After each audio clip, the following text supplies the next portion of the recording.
সুপ্রিয় শিক্ষার্থী, আশা করি বাড়িতে তোমরা ভালো আছো, সুস্থ আছো, সেই সাথে তোমাদের লেখাপড়া চালিয়ে যাচ্ছ। আজ আমি বাংলা অক্ষরের গান নিয়ে আসছি। সেটা হচ্ছে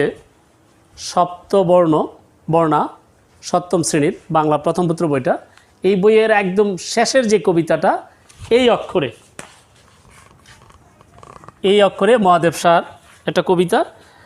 বাংলা অক্ষর আমাদের শুধুমাত্র 52 সাল না, 52-এর আগেও আমাদের এই বাংলা ভাষা ছিল।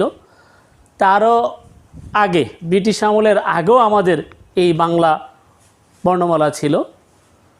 তারও আগে সেই সুলতানি আমল, মোগল আমল, সেন বংশের আমল, তারও আগে থেকেই আমাদের এই বাংলা বর্ণমালা ছিল।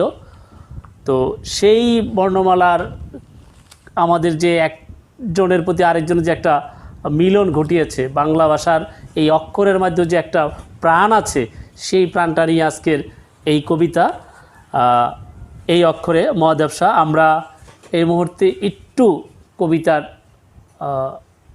কবিতার আবৃত্তি দেখি। এই অক্ষরে মহাদেব সাহা। এই অক্ষর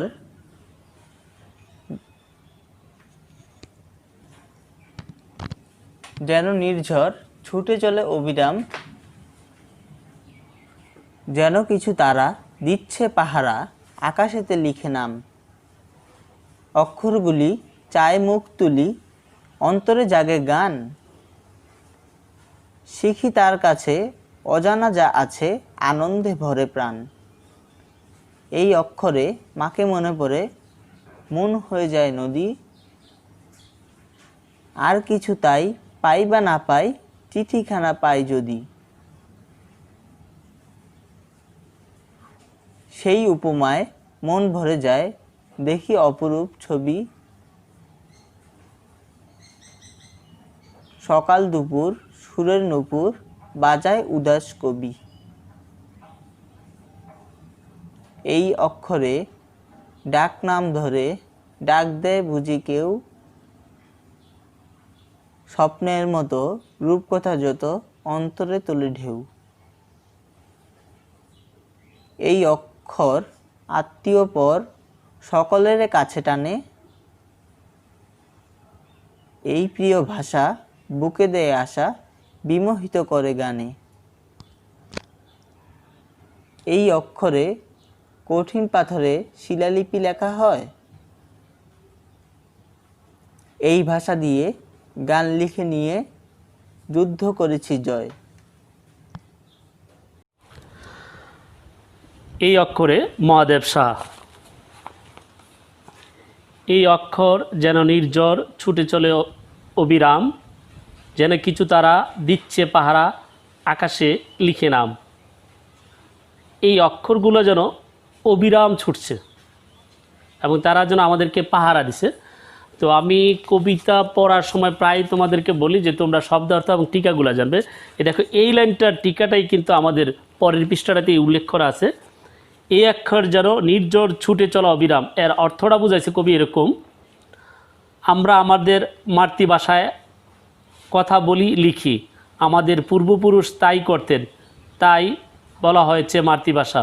অবিরাম ছুটে চলছে মানে মাতৃভাষার মাধ্যমে আমরা নানা কাজ করে বর্তমান থেকে অতীতে এগিয়ে চলছি। এ হচ্ছে এই লাইনের অর্থ। আবার ঠিক পরের লাইনটি দেখো: অক্ষরগুলো চায় মুখ তুলি, অন্তরে জাগে গান। শিখি তার কাছে অজানা যা আছে, আনন্দে ভরে প্রাণ। অক্ষরগুলি মুখ চায় তুলি।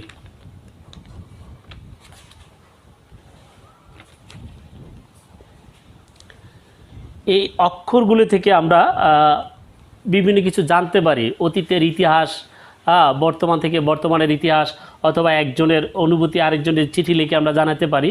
এই অক্ষরগুলি দিয়ে আমরা অজানাকে জানতে পারি, কবি এটাই বুঝাচ্ছে। এবং অজানাকে জানলে আমাদের কিন্তু একটা আনন্দ লাগে মনের মধ্যে।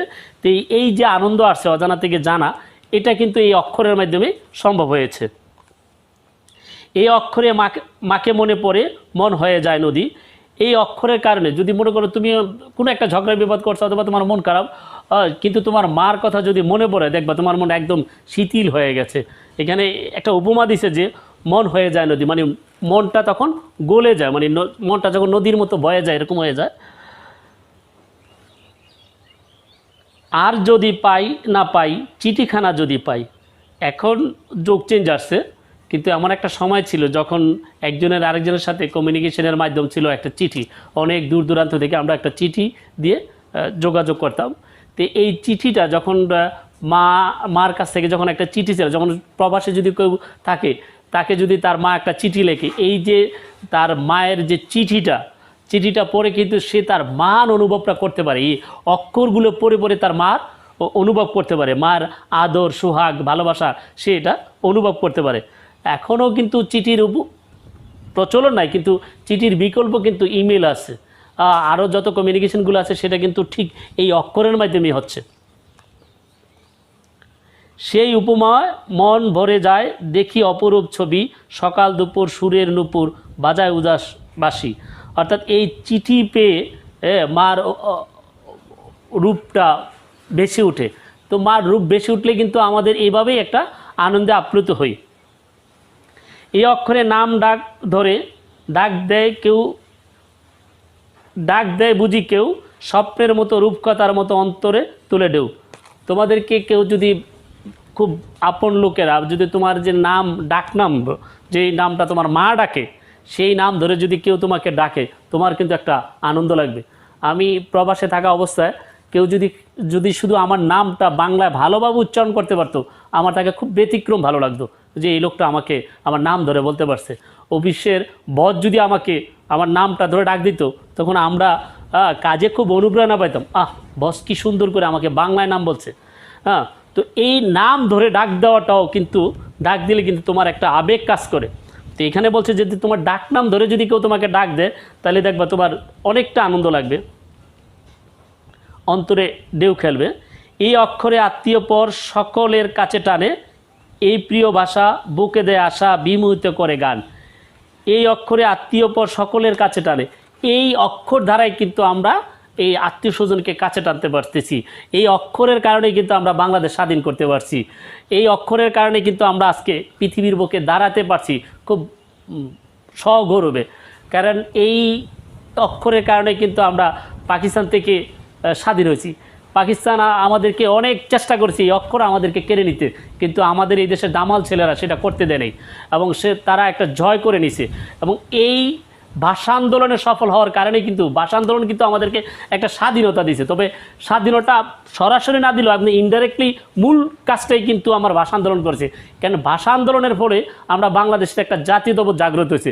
এই বাংলাদেশ জাতীয়তাবোধ জাগ্রত হওয়ার মানেই বাংলাদেশ স্বাধীন হওয়া, এবং বাংলাদেশের এই 7 কোটি লোককে একত্রিত করছে কিন্তু এই ভাষা আন্দোলনের পরবর্তীতে ফলটাই কিন্তু আমাদেরকে এই একত্রিত করে দিছে। এবং একত্রিত হওয়ার কারণে কিন্তু আমরা অতি সহজে পাকিস্তানকে এই দেশ থেকে তাড়িয়ে দিয়েছিলাম। এই যে বিশাল বড় একটা কাজ সেটা কিন্তু আমার এই অক্ষরের কারণে হয়েছে। এবং আপন পর কিন্তু আমরা কাছে টানতে পারি শুধু অক্ষরের কারণেই। এই অক্ষরে কঠিন পাথরে শিলালিপি লেখা হয়। এই অক্ষরে কিন্তু আমাদের মনে করো এখন আমরা একজন আরেকজনের চিঠি লিখি অথবা মেল করি অথবা মোবাইলে যোগাযোগ করি, একটা কমিউনিকেশন করতে পারি। কিন্তু একটু চিন্তা করে দেখো, এখন থেকে যদি 700 বছর বা 800 বছর বা 1000 বছর অথবা 2000 বছর আগের যে ইতিহাসগুলা সেগুলো কোত্থেকে পাই আমরা, সেগুলো কিন্তু এই শিলালিপি থেকে অক্ষরে অক্ষরে কিন্তু লিখে দিছে। আমাদের কিন্তু ওই যে কুমিল্লার ময়নামতি অথবা মহাস্থানগড়ের যে পুরাণতাত্ত্বিকের যে শিলালিপি আছে সেখান থেকে কিন্তু আমরা তৎকালীন যুগের অনেক কিছু জানতে পারি, যে শুধুমাত্র এই অক্ষরগুলোর কারণে। এই অক্ষরগুলো আমাদের ইতিহাস এবং ঐতিহ্যকে জাগ্রত করে তুলে দেয়। এবং সেটা বলছে যে শিলালিপির উপরে কঠিন পাথরে শিলালিপি লিখে আমরা এই কাজটা করতে পারি বা এই জিনিসটা জানতে পারছি। এই ভাষা দিয়ে গান লিখে যুদ্ধ করেছি জয়। হ্যাঁ, এই ভাষা দিয়ে মহান স্বাধীনতার যুদ্ধের সময় কিন্তু আমাদের এমন কতগুলা গান ছিল যে গানগুলা বাজলে আমাদের মুক্তিযোদ্ধারা যুদ্ধে আবেগ অপ্রণীত হয়ে যুদ্ধে এগিয়ে চলছিল। এবং তারা এই গানের অনুপ্রেরণায় কিন্তু তারা আরও উজ্জীবিত হয়েছিল। এবং তৎকালীন সময় কিন্তু আমাদের গানগুলোও ছিল দেশাত্মবোধক এবং দেশকে নিয়ে, মাকে নিয়ে, হ্যাঁ, তখন মুক্তিযোদ্ধারা এই রেডিওতে এই গানগুলো শুনে শুনে হ্যাঁ উজ্জীবিত হতো। তো এখানে এটা লাগছে এই ভাষা দিয়ে গান লিখে যুদ্ধ করেছি জয়।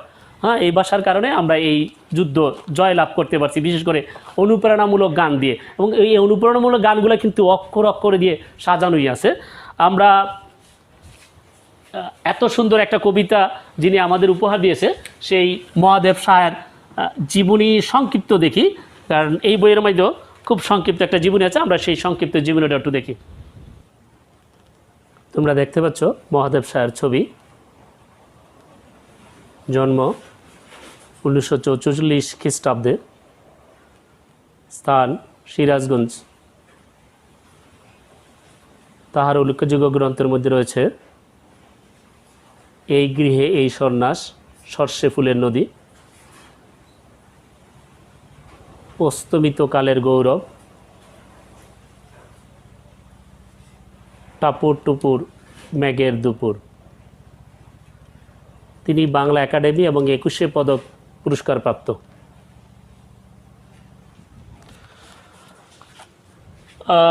আমাদের বাড়ির কাজ হচ্ছে আজকের ভাষা বিষয়ক যে কোনো একটা গল্প তোমরা লিখবে। তোমাদের যেটা তোমার জানাশোনা বা যেটা, যদি কেউ জানাশোনা না থাকে তাহলে ভাষা বিষয়ক কোনো একটা গল্প তুমি পড়ার চেষ্টা করবে এবং সেই গল্পটা তোমার নিজের ভাষায় আবার লিখবে। এটা হচ্ছে আমার একদম প্রধান কাজ। আর দ্বিতীয়ত হচ্ছে তোমাদের বিদ্যালয় যখন করবে তখন আমরা একটা দেয়ালিকা বানাবো এবং সেই দেয়ালিকায় ভাষা বিষয়ক একটা দেয়ালিকা, শুধুমাত্র ভাষা বিষয়ক একটা দেয়ালিকা কাজ করব। সেই কাজে যাতে প্রস্তুতি থাকো, তার প্রস্তুতি নিয়ে রাখবে। আর এই বইয়ের মধ্যে যে সৃজনশীল প্রশ্নটা আছে, আমি যদি সৃজনশীল প্রশ্নটা তোমাদেরকে একটু বলে দিই তাহলে তোমরা এভাবেই পারবে। তো আমার আরেকটা কাজ হচ্ছে এই বইয়ের রিলেটেড তুমি একটা সৃজনশীল প্রশ্ন বা অন্য কয়েকটা প্রশ্ন চর্চা করবে, তাহলে আমার মনে হয় সৃজনশীল প্রশ্ন তেমন একটা কঠিন বলে মনে হবে না। তারপরেও যদি কোনো কঠিন মনে হয় তাহলে অবশ্যই আমাকে ইনবক্সে জানানোর চেষ্টা করবে। এই উদ্দীপকে, যেমন উদ্দীপকটা ঠিক আমার কবিতার কাছাকাছি কোনো একটা উদ্দীপক দেওয়া হবে বা কোনো একটা কাহিনী বলা হবে, অথবা ভাষা বিষয়ক কোনো একটা কবিতার চরণ লিখে তারপরে আমাদের সৃজনশীল প্রশ্ন শুরু করতে পারে। তো এখানে শুরু করছে, আর তাই তো কখন আমি পড়তে দেইনি ধুলু এই কালো এই কারে আকারে, তারা যেন ক্ষেতের সোনালি পাকা ধান থোকা থোকা পরে থাকে জুই, তোমার জন্য জয় করেছি একটি যুদ্ধ একটি দেশের স্বাধীনতা। এ হচ্ছে উদ্দীপক। তারপর হচ্ছে সৃজনশীল প্রশ্ন, কঠিন পাথরে কী লেখা থাকে। আমি কিন্তু তোমাদেরকে অবশ্যই ব্যাখ্যা করেছি যে কঠিন পাথরে কী লেখা। আমাদের কবিতার ঠিক শেষের লাইনের একটু আগেই বোধহয় এই কথাটা দেওয়া আছে, তোমরা একটু মনে পড়লেই বুঝতে পারবে। যে আবার আমাদের এখানে যে টিকাটা আছে, মানে দ্যাট মিনস শব্দ অর্থ যে জায়গাটা আছে সেই জায়গাও কিন্তু এই প্রশ্নের উত্তরের যথেষ্ট ইঙ্গিত দেওয়া আছে। এই অক্ষরে মাকে মনে পড়ে বলতে কবি কী বুঝিয়েছেন। মাকে মনে পড়ার মূলত কারণটা কি এবং মাকে মনে পড়লে কীরকম অনুভূতি হয় এবং মাকে মনে পড়া বলতে এখানে কী বুঝিয়েছে, একটা নদীর উপমাও কিন্তু দেওয়া আছে। উদ্দীপকে তারা এই অক্ষরের কবিতার কিসের সাথে তুলনা, ব্যাখ্যা করো। আমরা এই অক্ষরগুলা কিন্তু একটা প্রথম যে চরণটা উল্লেখ করা আছে, এই অক্ষরে যেন নির্ঝর ছুটে চলো অবিরাম, যেন কিছু তারা দিচ্ছে পাহারা আকাশে লিখে নাম। এ হচ্ছে আমার কবিতার চরণ। আর আমার এই উদ্দীপকের একটা চরণ কিন্তু একটা সাদৃশ্য আছে। তো এই জন্যই বলি যে প্রয়োগমূলক প্রশ্নে অবশ্যই তোমাকে উদ্দীপক এবং প্লাস বইয়ের সাথে সমন্বয় করে আমরা উত্তর দেওয়ার চেষ্টা করতে হবে। মূল্যায়ন প্রশ্নের মধ্যে এই অক্ষরে কবিতার তাৎপর্য ভাবার্থটি উল্লেখ করো। হ্যাঁ, এই কবিতার পাঠ পরিচিতিটা যদি তোমরা পড়ো তাহলে কিন্তু তোমাদের এই প্রশ্নের উত্তর অনেকটাই পারবে। তবে সেক্ষেত্রে তোমার নিজস্ব মূল্যায়ন এবং উদ্দীপককে টার্গেট করে লিখতে হবে। মূল্যায়নে তোমার নিজস্ব মূল্যায়ন এবং তার সাথে উদ্দীপক টার্গেট করতে হবে। মূল বইয়ের, যেমন এই প্রশ্নের মূল বইয়ের পাঠ পরিচিতিটা পড়লে কিন্তু এবং তার সাথে তোমার নিজস্ব মূল্যায়ন করলে কিন্তু আমার এই বিশ্লেষণ ধর্মের প্রশ্নের উত্তর হয়ে যাবে। তো আশা করি বাড়িতে ঠিকমতো লেখাপড়া করতেছো। ভালো থাকো, সুস্থ থাকো, নিয়মিত মৌসুমি ফল ফ্রুট খাও এবং সুস্থ থাকো নিজে। ধন্যবাদ সবাইকে, ভালো থাকো।